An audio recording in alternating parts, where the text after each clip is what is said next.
আল্লাহ তুমি আমার এই আস্তাগফিরুল্লাহ 1000 কোটি বছর বাঁচার তৌফিক দান করো। হে মহান আল্লাহ রাব্বুল আলামিন।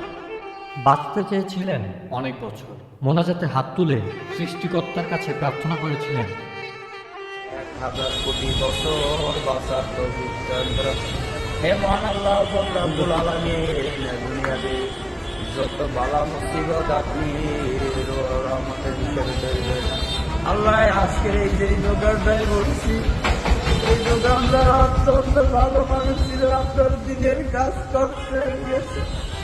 আল্লাহ দুর্বারের খানা খাইয়া এই মানুষের ওখানে একটা কোরআনের মাদ্রাসা করছে, এই মাদ্রাসার উপরে যাইবে আল্লাহ তোমার অলৌকিক মৃত্যু গুলা জান্নাতবাসীর জন্য হয়ে থাকে। আল্লাহ সহ্য করতে পারি।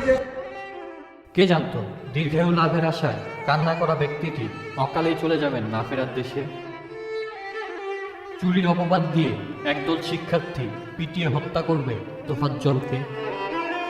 18 সেপ্টেম্বর বুধবার রাতে ঢাকা বিশ্ববিদ্যালয় ফজলুল হক মুসলিম হলে গেস্ট রুমে আটকে রেখে কয়েক ঘন্টা ধরে দফায় দফায় মারধরে তোফাজ্জল নামে ওই ব্যক্তির মৃত্যু হয়।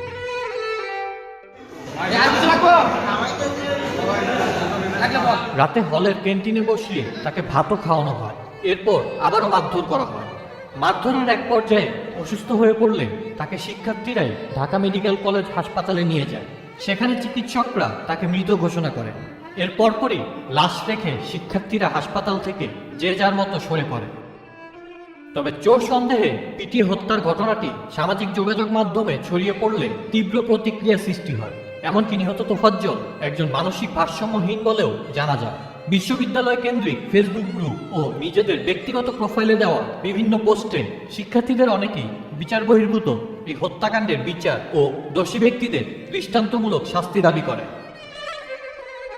নিহত তোফাজ্জলের গ্রামের বাড়ি বরগুনা জেলার পাথরঘাটার কাঁঠালতলী গ্রামে। তার বাবা আব্দুর রহমান মোটরসাইকেল দুর্ঘটনায় মারা যায়। তার বড় ভাই নাসির ছিলেন একজন পুলিশ কর্মকর্তা। বড় ভাই ও মায়ের মৃত্যুর পর পরিবারের একমাত্র সদস্য তোফাজ্জলের মানসিক অবস্থার পরিবর্তন ঘটে।